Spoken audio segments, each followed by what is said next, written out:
Okay, this is my mailbox stand. I actually set it into concrete about 2 years ago when our old wooden one, the post rotted away. And post office came along and said, no, where it is not safe, so move it 18 feet down the road, but a little bit further back from the edge of the road. And it's like, okay, fine. No big whoops. I talked to them about it, and they said it was fine if I went and I did something temporary, or temporary permanent, actually. I filled that tire full of concrete, and I was just going to cut this post off just above here and weld some brackets to bolt it to the tire rim, and everybody's happy.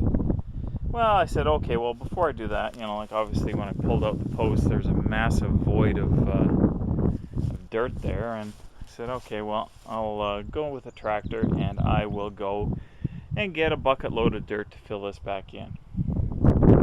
Oops. Snapped off the spindle on the tractor. This is a 74 International 574. I don't think there are spare parts for these anymore. So I don't know what the hell. I'm going to go and look on eBay and see if anybody even has anything for sale. I'll talk to the tractor shop. See if they might know where they can get something. But I don't think this is fixable. I don't think you could weld this and have it be strong still. So, what a shitty day. Well, it's as bad as it looks, but it's probably not as big a deal as I would have thought. I did a little checking around on the web just a little while ago when I found some place in the States that has used spindles for sale, and it was going to be either $200 or it was going to be $250, depending upon how long this one is or what the dimensions of it are. So I'll check that out and see which one it is. But I'm going to check some local sources before I go and order anything from the States. I might be able to get it, in a couple of days rather than in a week or so. Anyways, so there's the tractor update. Now I'm going to move back to my mailbox thing since there's not much I can do with this. Okay, so the broken spindle is out. Using the loader to lift it up there. A quick man's jab there. I made sure not to get underneath it just so nobody gets paranoid about safety. And I'm going to put this log underneath it, just hold it up. And I'll tell you what I did. Okay, so it turns out the spindles are fairly easy to take out.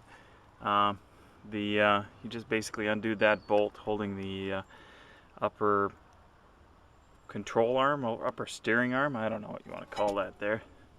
But you take that bolt out and you knock this keyway out and it just drops right out. Witness all the grass it dropped into. So now I'm going to take apart the hub, take the broken section out of it, and we'll see how it goes. Well, you can actually see it must have been broken for, I wonder if it was, not that you see rust, so it probably wasn't broken for a long time, but or wasn't in the process of breaking, maybe I should say. But in any case, it's interesting to see the core section is quite a coarse grain, and the outer section is quite a fine grain. I wonder if that's case hardening or what it is. But in any case, so there we go. I'm gonna go to one of the local tractor shops and see if they can get me a new spindle. Worst case scenario, order from the States and probably have it in a week or so. And even more worst case scenario is I buy another tractor for parts. I saw a couple for between $2,000 and $3,000 with the exact same model, presumably the same year, and go from there. Okay, so I pulled the hub apart, and here's the what's left of the spindle that was in the hub. You can see it broke off right at the rear roller bearing. So yeah, I think it's a done deal. I don't think there's any way that could be fixed. So I'm going to have to find a new one. But like I said, I found them. Just hopefully I can find one locally. Anyways, I pulled a whole bag full of grease out of this hub, old black grease there. So I am going to clean all this stuff up in the parts washer, and then I'm going to, well, probably knock off for the day.